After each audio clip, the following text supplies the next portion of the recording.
Hello everyone, welcome back to my YouTube channel Exam Express. Recruitment and assessment centre basically DRDO की तरफ से हमें काफ़ी अच्छी वैकेंसीज देखने को मिल रही है, वो भी साइंटिस्ट बी के लिए। बट यहाँ पर क्या है, ये सारी की सारी वैकेंसी उनके लिए है जिन्होंने गेट में स्कोर किया हुआ है। तो यहाँ पर हमें ये नोटिफिकेशन देखने को मिल रहा है, direct recruitment for the post of scientist be in the DRDO and other establishment of ministry of defence. यहाँ पर टोटल 148 वैकेंसीज हमें क्या देखने को मिल रही है, जिसमें से साइंटिस्ट वी के लिए 127 वैकेंसी है, वहीं साइंटिस्ट एंड इंजीनियर बी के लिए 9 वैकेंसी है, वहीं इन कैडर पोस्ट के लिए 12 वैकेंसीज हमें यहाँ पे देखने को मिल रही है।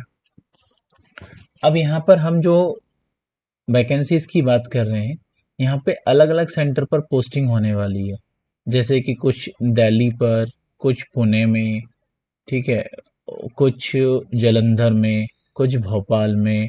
तो ऐसे अलग अलग लेवल पर अलग अलग हेडक्वार्टर में सभी की पोस्टिंग होने वाली है। अब यहाँ पर हम जो पोस्ट हैं उसके बारे में देख लेते हैं कि कौन कौन सी पोस्ट हमें यहाँ पे देखने को मिल रही है। पहली पोस्ट की बात करते हैं जो कि subject to electronics and communication engineering के लिए है, जिन्होंने इलेक्ट्रॉनिक्स एंड कम्युनिकेशन से इंजीनियरिंग किया हुआ हो, जिसमें ऑर्गेनाइजेशन डिपार्टमेंट उनका होगा पहला डीआरडीओ, दूसरा एडीए और तीसरा डब्ल्यूईएसएसई। अब यहाँ पर डीआरडीओ में टोटल 35 वैकेंसी हमें देखने को मिल रही है, जिसमें से 16 अनरिजर्व कैटेगरी के लिए, 3 ईडब्ल्यूएस के लिए, 9 ओबीसी के लिए, 5 एससी के लिए और 2 एसटी के लिए। मैं एडीए के लिए बात करते हैं तो अनरिजर्व कैटेगरी के लिए 1 वैकेंसी देखने को मिल रही है, ओबीसी के लिए 1 और एसटी के लिए 1। तो टोटल 3 वैकेंसी यहाँ पर एडीए डिपार्टमेंट में हमें देखने को मिल रही है। वहीं डब्ल्यूईएसएसई में बात करें तो टोटल 2 वैकेंसी है, एक अनरिजर्व कैटेगरी के लिए और एक ईडब्ल्यूएस कैटेगरी के लिए।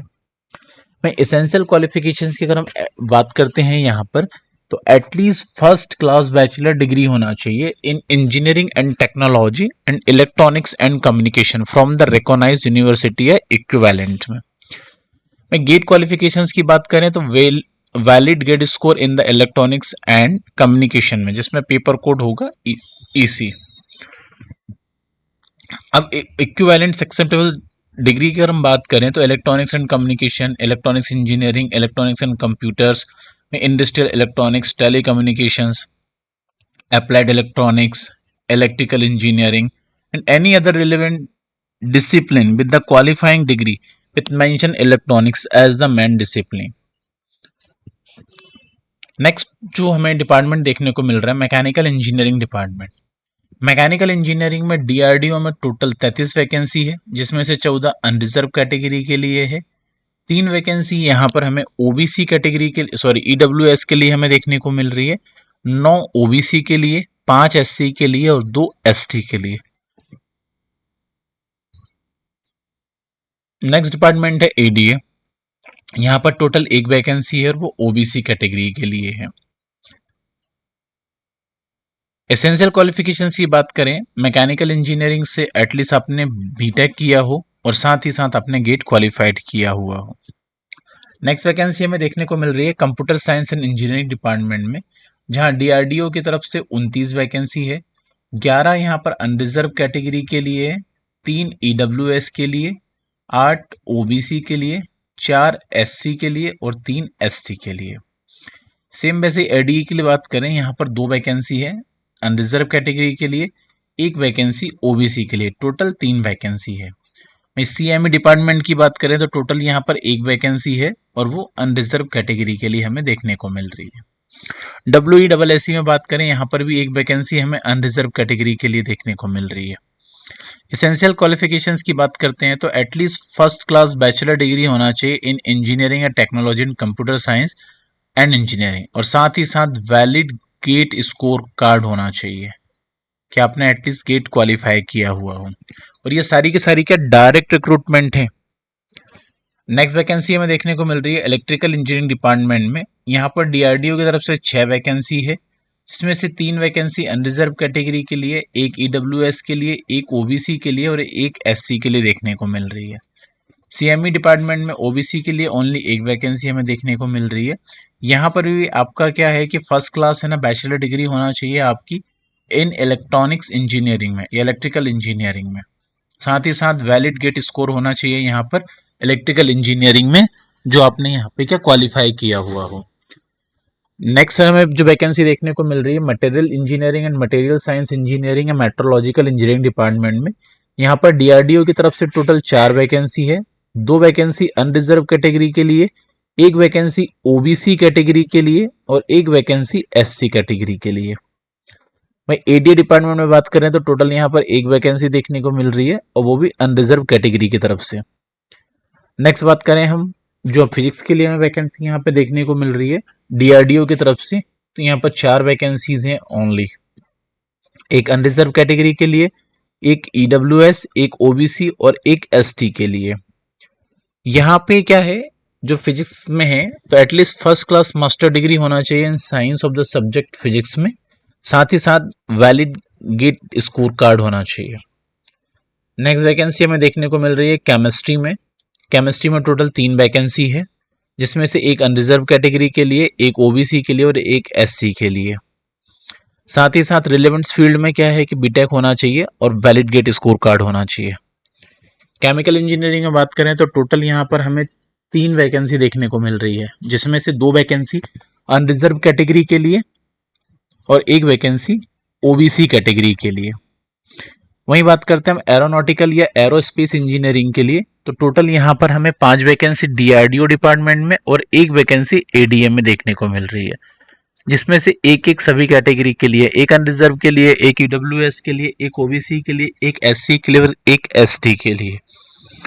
और यहाँ पर भी एरोस्पेस इंजीनियरिंग में आपने बीटेक किया हुआ हो या बीई किया हो आपने, साथ ही साथ आपका वैलिड गेट स्कोर कार्ड होना बहुत जरूरी है।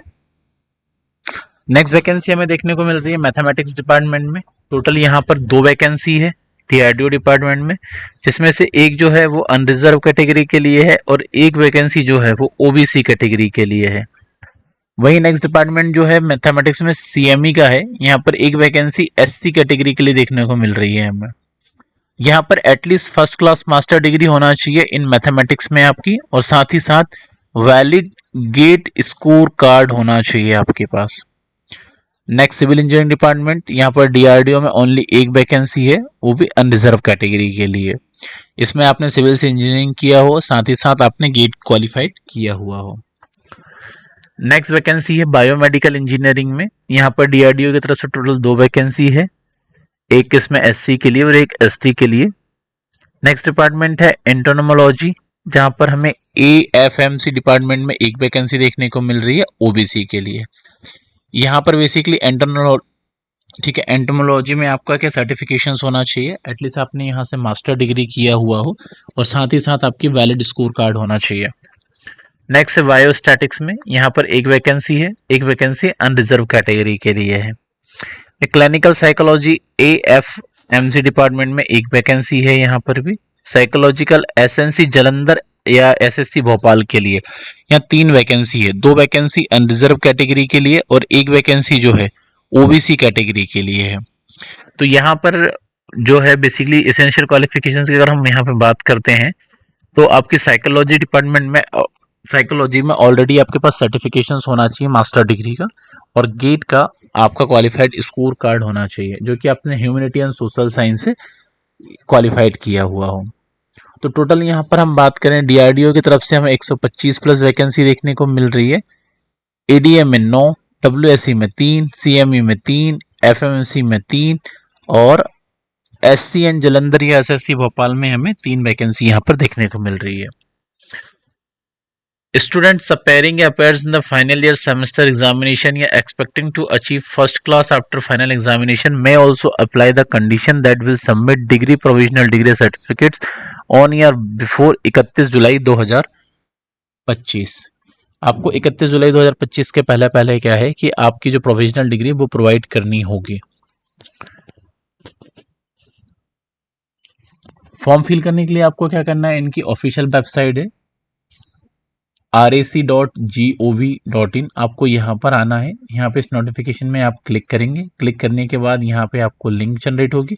उस लिंक के थ्रू आप क्या है कि इजी तरीके से फॉर्म फिल कर पाएंगे। बाकी फिर भी अगर आपको फॉर्म फिल करने में कुछ क्वेरी है तो आप डायरेक्टली हमें कमेंट्स बॉक्स में पूछ सकते हैं। एज लिमिट की हम यहाँ पे बात करते हैं तो अनरिजर्व कैटेगरी के लिए एज लिमिट जो है 35 ईयर्स यहाँ हमें देखने को मिल रही है।